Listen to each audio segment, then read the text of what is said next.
79강 2부 방송으로 진행하도록 하겠습니다. 지난 1부 방송에서는 이제 법정이상권이 성립될 경우에는 과연 어떻게 할 것이냐, 초스피드로 어쩌고저쩌고, 2년 있다가 어쩌고저쩌고, 그죠? 근데 지금 제가 아까 1부 방송에서 말씀드린 것처럼, 적법 점유, 뭡니까,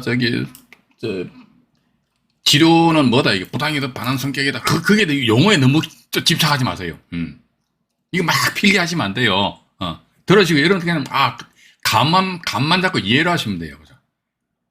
그 상태에서 답은 딱 나와 있잖아요. 여러분들이 만약에 이런 법정이상권에 대해서, 이런 물건에 대해서 나중에 접근하신다 그러면은, 제가 좀 믿음직스러우면 저랑 이렇게, 전화통화를 하셔가지고, 해결하실 수도 있고, 안 그러면요, 법률 전문가들도 아마 이거 많이 아실 겁니다. 그래서 그분들한테, 도움을 받아가지고 하실 수도 있지 않겠느냐는 그런 말씀을 드려보고 싶어요. 어쨌든 이게 이해를 하시는 것이 중요하단 말이죠. 그죠? 불법 점유, 적법 점유, 여기에 대해서는 이런 용어는 큰 중요한 게 아니다. 그건 제가 강의하는 강의 용어로 말씀드리는 것이니까. 그러고요. 아이고, 김혜진님, 아유, 감사합니다. 봐가지고. 네네. 김혜진님 감사하고요. 우리 매주콩님, 아유, 대단히 감사합니다. 슈퍼챗을 주셨네요. 네, 대단히 감사합니다. 앞으로 더 열심히 허벌나게, 허벌나게 열심히 해야 될 것 같아요. 그죠? 네, 감사합니다.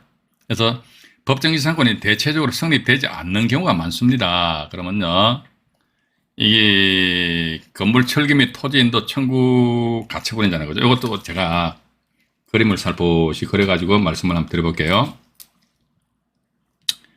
자, 보면, 이렇게 했어요.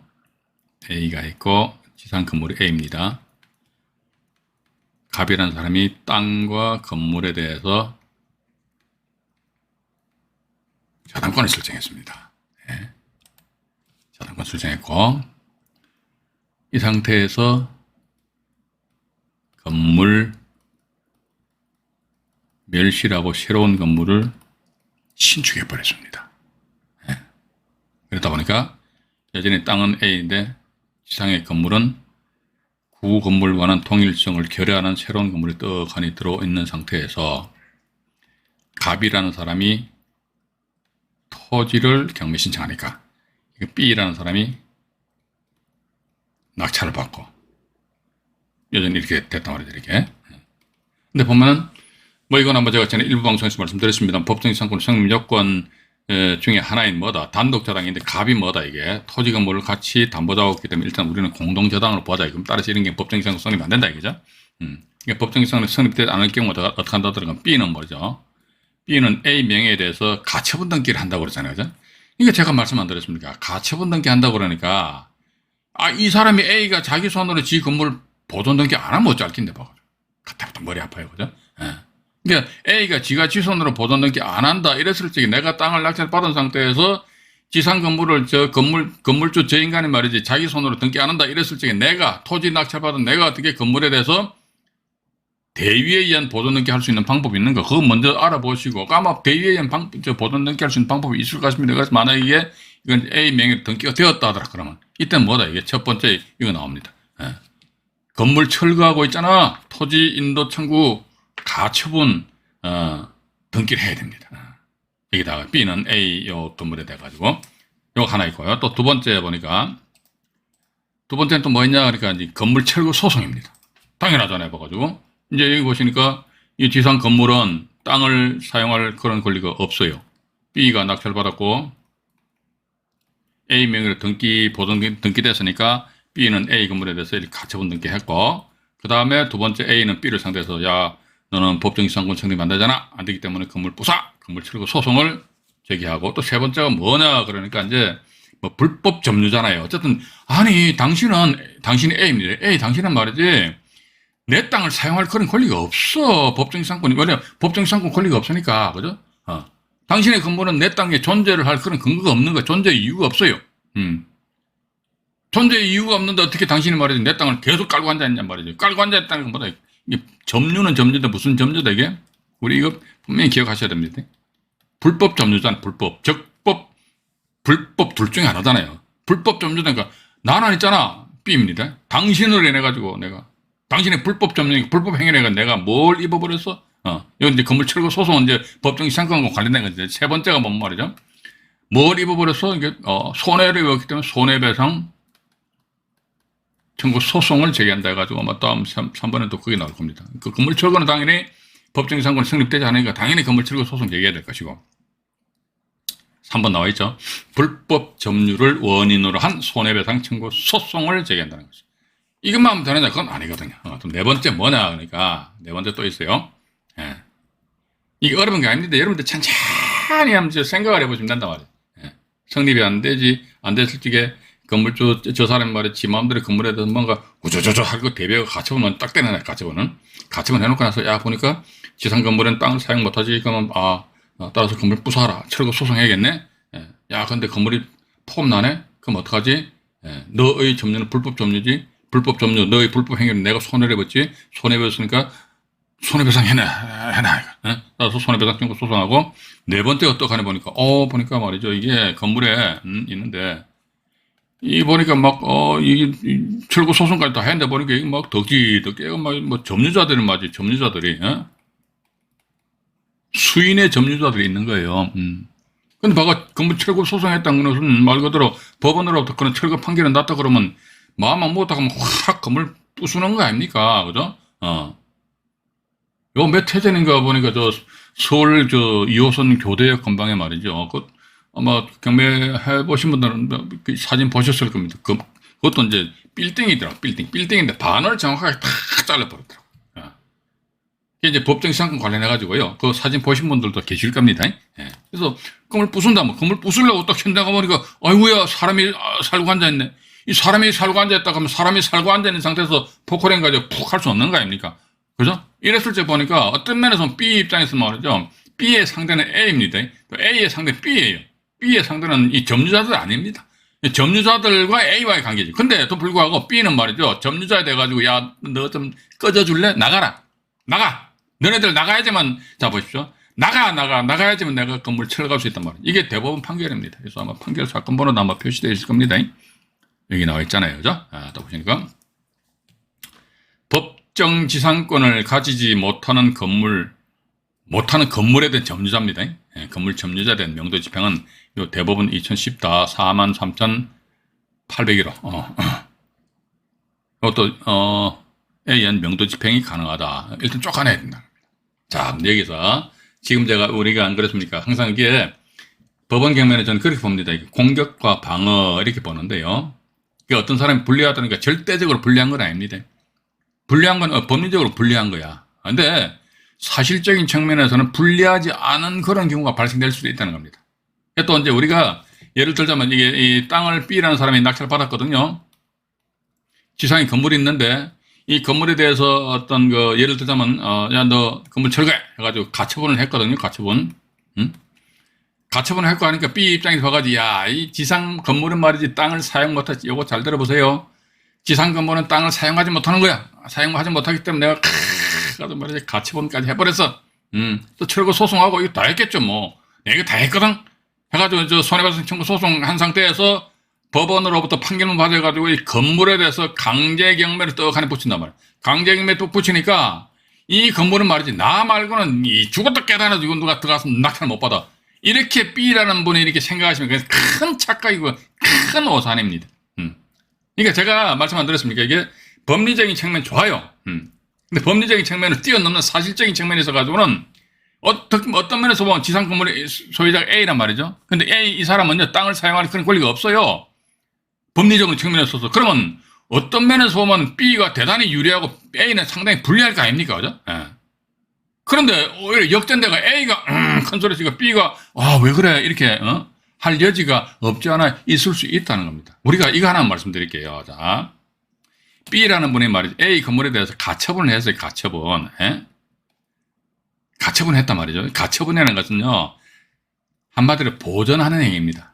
이때로 해가지고 이게 가처분, 여러분들 등기부등본상에 가처분 등기를 나눠보게 되면 뭐 저당권, 전세권, 뭐 임대차, 뭐 이런 뭐 처분 행위는 그만다 하지 말아라 이거죠. 등기행위 하지 말라 이거죠.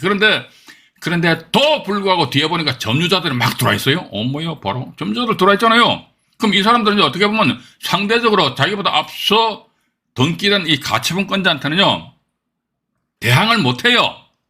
맞잖아요. 대항 못해요. 왜냐면 가처분권자 이게 B 이분이 가처분했으니까 토지 소유자 이분은 말이죠. 내가 이때 가처분했는데 너네들이 이 사람들 내 가처분 뒤에 점유했잖아. 맞아요. 대항 못하잖아. 알아요. 대항 못해요.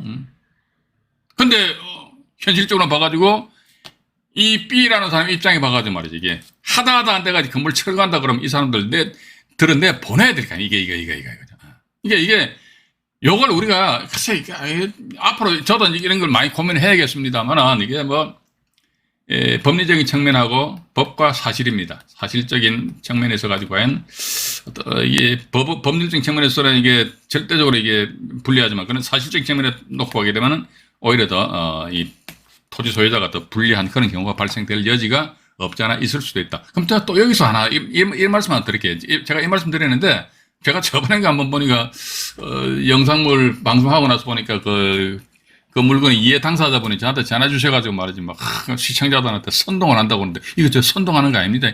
예. 착각하지 마시고요. 오해하지 마세요. 법원 경매는 어차피요 치고받는 게임이잖아요. 그죠?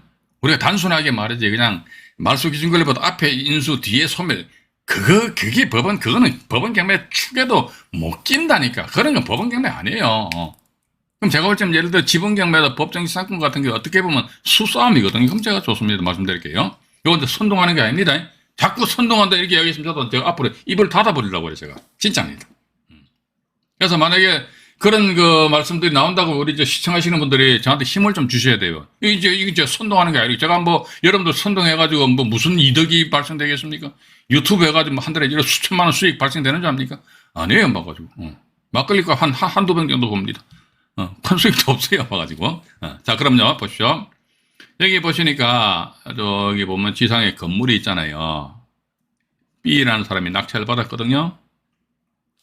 A라는 사람 등기를 안 한다고 그러잖아요, 그죠? 근데 이 A라는 사람이 저랑 아는 사이라면요, 저는 A한테 얼픈 말이지, 당신 돈대로 빨리 등기하라고 그럴 겁니다. 빨리 등기하라, 빨리. 등기병 좀 들었다가 등기하라, 이거지.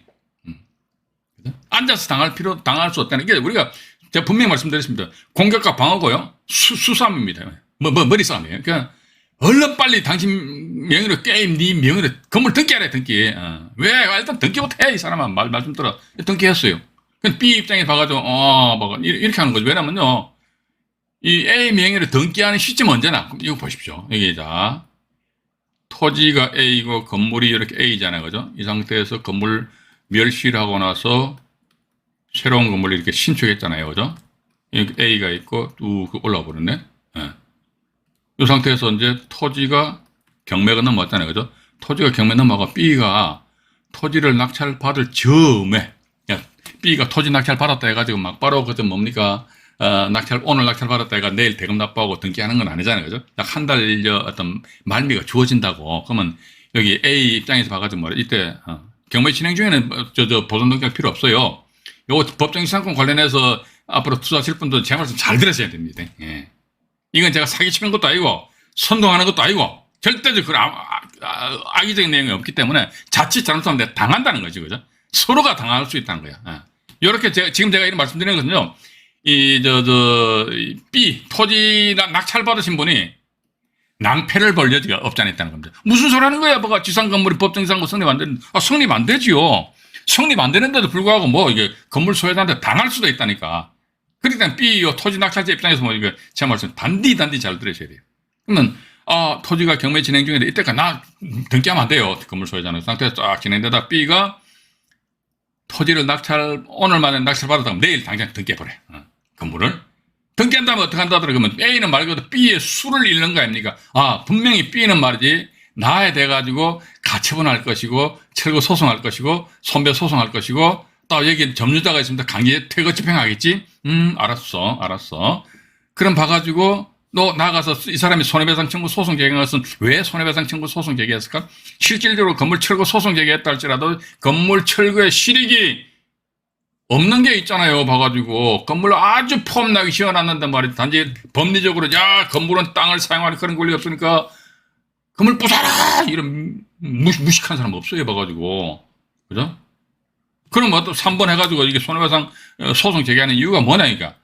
경매 집어넣어가지고, 건물을 경매 집어넣어가 지가 가져가려고 하는 거잖아, 이제. 지가 누구다, 이게.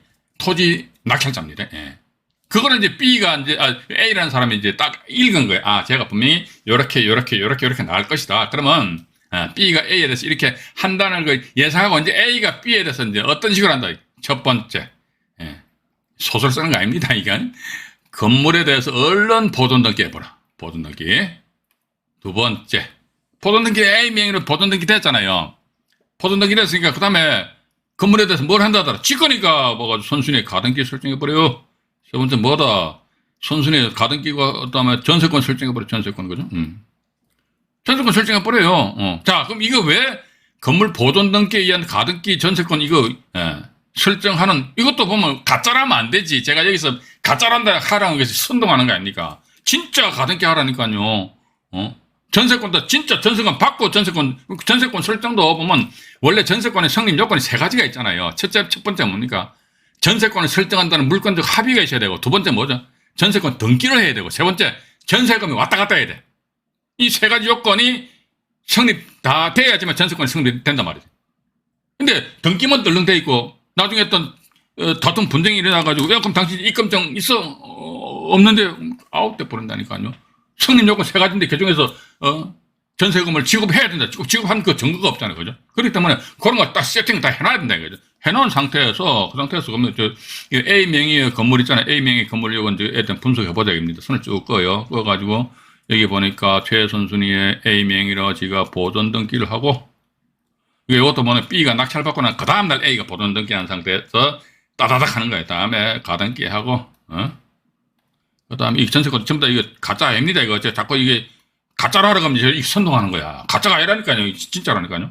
이렇게 해놓은 상태에서 A가 가만히 있어 돌붙여서 가만히 있으면 그때 이제 B는 말이지. 야 이제 법정기상권 성립되지 않은 아주 건물 싸게 먹을 줄 알고 룰룰 날라가지고 말이지. 법원에서 이제 대금 납부하고 딱 조치를 취하려다 보니까 어머야 뭐 등기 A 명이 갑자기 등기가 돼 있는 상태에서 가등기 전세권 됐단 말이죠. 이거 봐가지고 건물 철거하니까 건물 부수잖아요. 건물 너무 아까워. 뭐 가처분 등기 들어온다 할때 이때 가처분 들어버리네. 가처분. 그죠? 왜냐면 B가 낙찰받은 그 다음 날이다. B가 낙찰받고 나 최소한 한 달 있다가 한 달 후에나 B 명의로 등기가 될 게 아닙니까? 등기가 돼야지만 자기가 이해관계에 대해서 건물에 대해서 가처분 집행 들어갈 수 있다고. 등기도 안 됐는데 어떻게 가처분할 수 있습니까? 안 되잖아요. 그죠? 예. 그러다 보니까 이제 여기에 이제 말 골든타임이죠. A 입장에서 봐가지고 그 다음날 보존등기하고 가등기하고 전세권 한 상태에서 가처분했어? 하든지 말든지. 다음에 또 이 사람이 뭡니까? 손해배상 청구 소송에서 강제경매 신청할 거 아닙니까? 강제경매. 누가 B 토지 낙찰자 강제경매 신청할 거 아닙니까? 뭐 하든지 말든지. 그러면 건물에 대한 말소 기준 권리 어떤 겁니까? 이거잖아요. 이거. 왜? 가등기 말소 기준 권리 아니잖아요. 전세권도 어떻게? 말소 기준 권리 아니잖아요. 더더군다나 나아가서 가등기는 가만히 있어요. 그럼 인수. 전세권도 가만히 있어요. 전세권도 보면 우리가 선순위 전세권이라는 의미는 말이죠. 말소 기준 권리보다 앞선 전세권이 선순위 전세권이라는 거예요. 예? 이게 맨 앞에 가등기가 있으면 얘는 후순위 전세권이잖아. 노. 그 절대 그거 아닙니다. 말소 기준 권리 이걸 가지고 이거보다 앞에 있으면 선순위 전세권이야. 근데 얘도 선순위 전세권도 어떻게 보면 민사집행법 91조 제4항 단서 조항에서 배당 요건 하면은 소멸되는데 그렇다면 반대로 91조 4항 본문 내용에서처럼 가만히 있어. 그러면 소멸 안 되게 인수돼 버리잖아. 인수. 그러면 가등기 인수, 전세권 인수. 그럼 제가 우리 이런 인수되는 물건에 대해서 우리 시청자 여러분들 입찰 들어가실 건지에 대해서 한번 질의를 한번 들어보시겠습니다. 보겠습니다. 이런 물건 입찰 들어가시겠습니까? 안 들어가시겠습니까? 들어가면 그 사람 바보지. 바보 멍텅구리지. 왜? 그러니까 가등기 인수된다. 지가 낙찰 받아보면 가등기 본등기 확 해버리면 어떻게 소유권 상실하는데 어떻게 들어가냐고. 또 전세권도 배당 요구 안 했으니까 인수잖아요. 가만히 있으면 배당 요구 안 하면 인수거든요. 전세권은. 전세권은 인수인데 말이지. 지가 또 이거 들어가 낙찰 받는 게 있을 수가 없는 거예요. 그럼 결과론적은 뭐냐면 이게 이러한 권리로 인해가지고 이 B라는 사람이 말이지. 지가 지원해서 막 그냥 갑질하려고 갱생 폼을 잡다가 말이지. 그냥. 한마디로 꼬리를 내리는 거 아닙니까? 꼬리를 내려가지고 서로 이제 협상 테이블에 앉았을 적에, 그전에는 토지 낙찰자 B가 내가 갑이고 너는 을이여 이런 식으로 딱 생각했는데 갑자기 보니까 이제 갑과 을의 지위가 샥 바뀌어 버린다는 것이죠. 그죠? 예. 그런 그 측면에 있어가지고 우리가 한번 좀 생각을 좀 하시는 것이 좋지 않겠나? 제 개인적인 생각입니다. 그래서 앞으로도 우리 시청자 여러분들 안 있습니까? 이게 단지 특히 이제 지분경매라든지 유치권도 그래요. 유치권 같은 경우도 보면은 제가 말씀드리는 유치권에 대한 접근 방법은 뭐냐니까요. 안 주는 거예요. 안 주고, 유치권자 주장하는 금액 안 주고, 유치권자를 하고 유치물을 경매 붙이게끔 이게, 하는 것이지요. 그죠? 근데 유치권자가 유치물을 경매 신청하면 유치권 소멸이 돼버립니다. 유치권 소멸 사유 중 하나야 된대요. 네. 또 보니까 소멸 사유에 해당되고 또 유치권자가 유치물을 경매 신청하였다, 소멸된다, 소멸되니까 배당받는 거예요. 소멸되면 배당받거든요. 권리가 소멸되니까 배당받는다, 배당 절차 참여할 수 있는데, 근데 그 유치권자의 배당 순위는 어떻게 된다? 일반 채권자하고 동일해요. 일반 채권자 같은 게 우선 변제권이었거든요. 그럼 뭐다? 이거 우리 중간에, 이건 제가 유치권 강의할 때 또 말씀드릴게요. 이런 식으로 어떤, 수싸움, 머리싸움이다 이거죠. 제가 아까 분명히 말씀드렸습니다. 달 날아갈 적에 우리나라 옛 선조들은 달에서 옥토끼가 떡방아를 찍고 있다 이렇게 생각하고 있었는데 서양 애들은 뭡니까? 어떻게 하면 로켓을 쏴가지고 말이지 저 달 나라 가볼 것인가? 이거 몇백 년 전부터 생각했을 거 아닙니까? 그죠? 그 생각 차이에 따라서 결과물도 전 틀리다 보고 있어요. 그죠? 그래서 우리는 법원 경매니까 이걸 이래저래 한번 생각을 하고 그랬더니 나쁜 쪽을 못된 쪽으로 생각하는 게 아니고 요래저래 한번 머리를 굴려보는 것도 하나의 방법이지 않겠느냐 하는 그런 말씀을 드려보고 싶습니다. 일단 여기 하시고요. 그 다음에 뭐가 있나요? 이게 그거네요. 이게 건물 태거 판결 요지 해가지고요. 이게 보면 나와 있습니다. 이게 토지 소유자, 토지 낙찰자거든요. 자신의 소유권에 기한 방해 배제로서 건물 점유자에 대해서 건물로부터 퇴출을 청구할 수 있다. 청구할 수 있다, 이거죠? 또 나아가서 건물 점유자니까 예를 임차인이란 말이죠. 건물 점유자가 건물 소유자로부터 임차인으로서 그 임차인으로서 그 건물 임차권이 대항력을 가진다고 해서 달라지지 아니한다. 이게 뭐냐면 설사 네가 대항력을 가지고 있다 손치더라도 지상 건물이 땅을 사용하지 못한다 이게. 그러면 원초적으로 건물은 철거가 돼야 된다 이게. 철거된데 이때는 대항력이 우습기는 소리 하지 말아야 겠지. 건물 철거되는 마당에 무슨 얼어 죽을 대항력이냐. 그렇다면 퇴출을 청구할 수 있다. 이게 건물 퇴거, 그죠? 강제 집행. 이런 경우 강제 집행은 어떻게 하나요? 이런 건요. 법원에 집행관 사무실 가셔가지고요. 한번 물어보십시오. 여기까지 다, 이런 거 다 질문하시면요. 저는 그거 잘 몰라요. 이제 와가지고. 모르기 때문에. 야, 그것도 모르면서 왜 네 강의하냐. 모를 수도 있잖아요. 그죠? 그래서 이게 방향은 제시해 줄 수 있는 거 아닙니까? 일단 그렇게 여러분들 좀 이해를 하시고요. 자, 그 다음에 다음 페이지 뭐 있나요? 요건 말이죠. 법정 상품 관련된 케이스 분석인데요. 오늘은 지금 제가 실제 낙찰되었던 물건인데 2건이 있는데요. 이건 제가 시간 관계상 제가 말씀 다 못 드렸고, 이건 제가 또 천상저 다음 시간이죠, 그죠? 5월 12일 날 80강 강의할 적에 법정이상권 관련된 이 2건 다 전부 다 법정이상권이 성립 안 되는 그런 경우였습니다. 요 사례에 대해 가지고 경매 정보지를 펼쳐놓고 우리 시청자 여러분들에게 조곤조곤 말씀드리도록 하겠습니다. 오늘은 보니까 한 2분 정도 빨리 마치도록 하겠습니다. 도움되시길 바라고요. 방송 시청하시느라고 대단히 수고하셨습니다. 이상 안종현이 말씀드렸습니다. 편안하고 행복한 밤 되시기 바라겠습니다. 네, 고맙습니다.